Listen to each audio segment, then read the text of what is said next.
السلام عليكم ورحمة الله تعالى وبركاته. كي دايرين؟ لاباس عليكم؟ أحوالكم طيبة؟ أموركم على خير؟ كل شيء مزيان؟ كل شيء تمام؟ كنتمنى إن شاء الله هذا البودكاست يلقاكم في أحوال طيبة إن شاء الله بإذن الرحمن، ثم وليداتكم أزواجكم وأسرتكم أيضا إن شاء الله بإذن الرحمن. كي غاديين مع الروتين الجديد من بعد الصيف ديال الدراسة، روتين ديال الشغل، ديال الشقة، ديال الروتين اليومي ديال الدار كما العادة. بعد مسيرين الأمور كلها تمام. كنتمنى ان شاء الله تكون اموركم كلها على خير وضابطين المسؤوليه اللي عليكم. اذا اليوم ان شاء الله غادي نهضر على البودكاست اللي قبل هدرت على مصروف هكا. الا شديتي المصروف ولا ديما خص يكون عندك واحد الادخار، ولا الا كان كيعطيك راجلك مصروف هكا شخصي شهري تدخري منه، تقدمي منه اغراض ديالك وتدخري منه. جاني تعليق في ذاك البودكاست نيت ديال واحد السيده قالت لي انا راجلي ما تيعطينيش المصروف وما تيعطينيش مصروف شخصي و ما خداماش. هنا قالت لي نصحيني يعطيني هكا، وداك الشيء علاش درت هذا البودكاست باش نهضر في هذا الموضوع. بالنسبه اي وحده ما تعطيهاش راجلها مصروف شخصي، يعني غيكون سبب. شنو هو السبب اللي خلى هذا الراجل ما يعطيكش مصروف شخصي؟ خصك تبحثي على السبب. يا اما تكوني خدامه، والا كنتي خدامه راه الا كنتي خدامه يعني ما خصكش طالبي بمصروف شخصي. يعني انتيا ديال خدمتك غادي ديري منها، تقضي منها الامور ديالك الشخصيه ياك. الا كان تاني كيشري لك داكشي اللي خاصك، اي حاجه في الاحتياجات، انا كنهضر على احتياجاتك الخاصه، داكشي اللي كتحتاجي انتيا كيعطيك، ولا كل مره قلتي لي خاصني هذه كيعطيك تشريها، ولا كل مره كيجيب لك انتيا كيجيب لك حاجه. يمكن الا كان هكا راه ما غاديش يضطر انه يعطيك مصروف شهري، حيت راه كيعطيك بالنسبه ليه راه تيعطيك. الا ما كانت حتى شي حاجه من هذا الشيء، ما عندك لا مدخول مالي، ما عندك، ما تيشري لك حتى حاجه، الا خصك شي حاجه قلتيها ليه ما تيعطيكش تاخديها، هنا تيكون مشكل حيت كل سيده عندها احتياجات شخصيه ديالها، احتياجات خاصه. دابا انت الا ما طلبتيش من راجلك انه يعطيك المصروف الشخصي ديالك، داكشي اللي خاصك تجيبيه، من اين شخص غتطلبي؟ مثلا شكون غادي يعطيك؟ غتمشي تقوليها لعائلتك، تقوليها لخوتك، خواتاتك؟ ما جاتش. راجلك هو اللي مكلف بك. مادام انك خرجتي من دار والديك جيتي لدار راجلك هو اللي مكلف بك، هو اللي مكلف بالاحتياجات ديالك. اي حاجه خاصك كتقوليها لراجلك. كاين بعض العيالات اللي مولفين رجالهم ما تيعطيوهم حتى شي حاجه وساكتين. هذه قضيه، هذا تاني راه سبب انه راجلك ديما من نهار تزوج بك مولفك، ما كتقولي ليه عطيني نجيب، ولا عطيني ندير، ولا خصني هذه، ولا بغيت هذه، مولفك. ماشي غتجي غير نهار، يعني بعد مده طويله ديال الزواج غتجي بين ليله ونهار كما تنقولوا غتقولي لي عطيني وغادي يعطيك. راه مستحيل.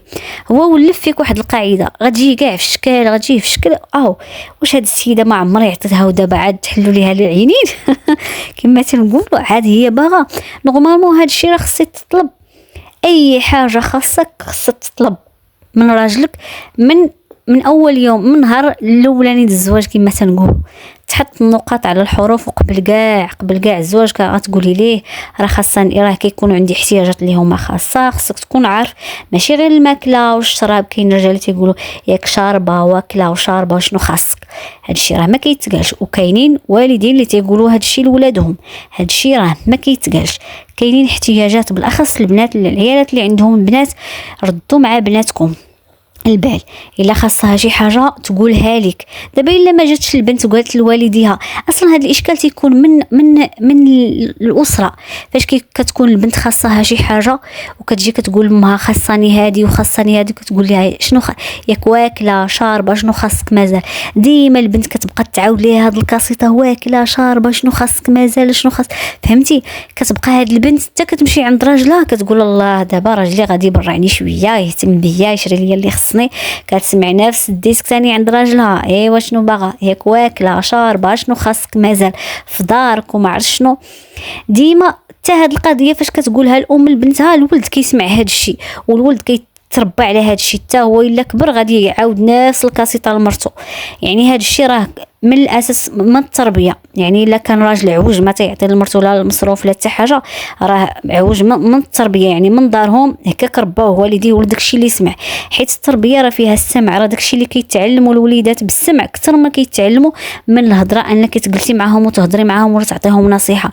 كيشوفوا كيفاش كتعامل الام مع ولادها، كيشوفوا الاب كيفاش كيتعامل مع الام، هادشي كامل كيشدوه. الا كان راجلك ما تيعطيكش لا هتجلسي معاه تقولي ليه خاصني ضروري خصك تعطيني واحد المصروف اللي هو شهري، ما تحدديش ليه نتيا شحال باغا حتى تشوفيه هو علاش قد. هو قولي لي الا قالك شحال خاصك علاش ما قدرتي. كل واحد والمهنه ديالو، كل واحد وشنو هو جهدو يعطيك اللي يعطيك. المهم كل وحده فينا راه كتعرف راجلها شحال جهدو انه يعطيك داكشي اللي قادر يعطيك. قبلي به داكشي اللي قادر، نهار يسهل الله وتزاد الصالير ديالو ولا شي حاجه راه اكيد غادي يزيدك. المهم نتيا ولفي ليه واخا يعطيك، واخا ما بغيتش ندخل انا في شحال خصو يعطيك بالضبط، حيت كل وحده فينا والاحتياجات ديالها، كل وحده فينا وشنو كتبغي، كل وحده فينا والصالير ديال راجلها، كل وحده فينا عارفه شحال كيشد وشحال عنده وشحال يقدر في الاستطاعه ديالو يعطيك. يعني انت ما تقولي ليه في الاول والو حتى يقول لك تعطيك اقتراحات، تقول ليه ما كرهش. الا جاك باللي قادر انه يعطيك تقول ليه ما كرهتش زيدني ولا شي حاجه بحال ما هكا، فهمتي؟ اذا كما قلت لك فاش غتقولي لي عطيني مصروف شخصي تقولي ليه راه عندي احتياجات خاصه، يقول لك اش بغيتيهم كاع، اش بغيتي هاد الفلوس اش غديري بهم؟ قولي سيدي راه عندي لباس، مره تنبغي نلبس نجيب لبيسات، ملابس داخليه. واش غيجيب لك راجلك ملابس داخليه؟ ما نظنش. اغلبيه الرجال كاع ما تيقربوا جهه الحواند العيالات الا قليل، ولكن ملابس داخليه ما نظنش انا شي راجل غادي يمشي لعندي يتزاحم مع سميتو العيات باش يشري لمرتو ملابس داخليه من غير لي غروند سورفاس. هذا الشيء راه تيكون عادي.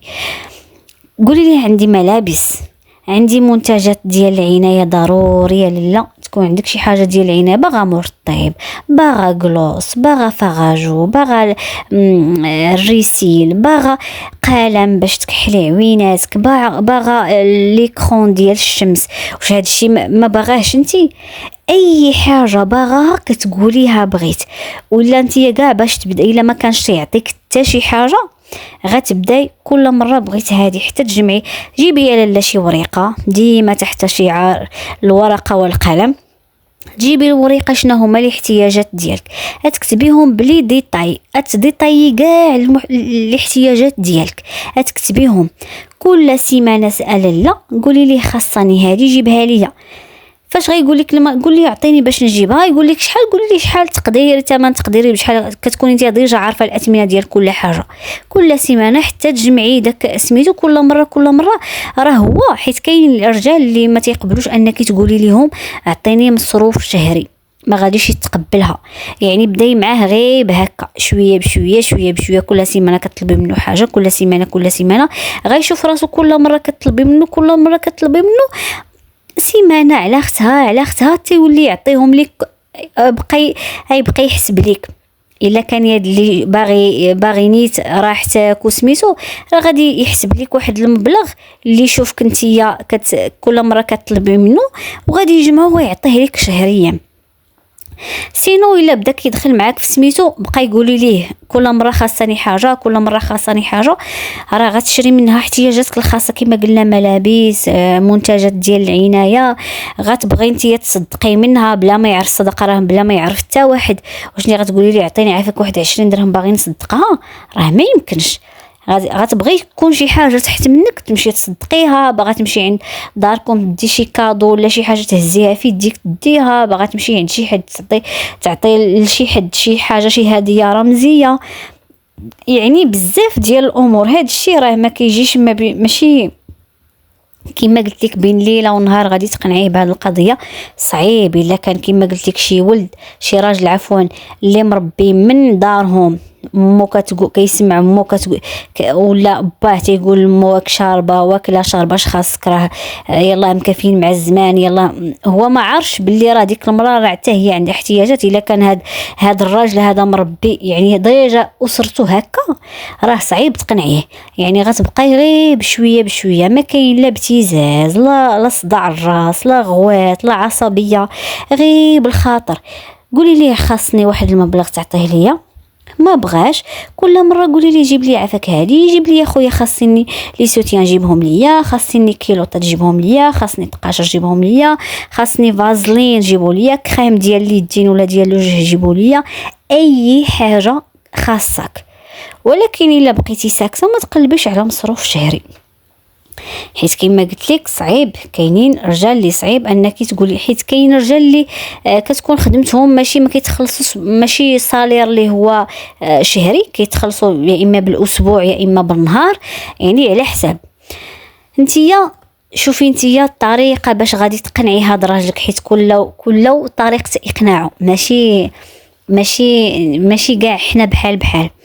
وكنتمنى ان شاء الله هاد الشيء اللي قلت لك تديري به. وكنقول لاي امراه اي حاجه خاصك اختي طلبيها، حيت السكات ما عمرو غيجيب نتيجه. الا كتقولي هاد الراجل غادي يفهم اليوم، غادي يفهم غدا، غيفهم بعدو غيفهم، غتبقاي تقول اليوم غدا بعدو هاد العام الجاي، تلقاي راسك عايشه معاه واحد 15 عام عمرو جاب لك شي حاجه، وكتقولي ديما هو غيفهم غدا غيفهم بعدو غيفهم، يطرطق فيك شي عرق. حيت هذا التفكير الزائد في هذا الشيء ديال انه راجلي غيفهمني، كل مره كتلمحي الرجال راه ما تيصلحش معاهم التلميح البعض فقط. كما تنقولوا هذا الشيء راه ماشي ما كنعمموش، حيت التعميم لغه الجهلاء ما كنعمموش. كاين ما شاء الله تبارك الرحمن رجال اللي قايمين بالواجب ديالهم، عارفين بلي عيالاتهم عندهم احتياجات خاصه، عارفين هاد الامور هادو.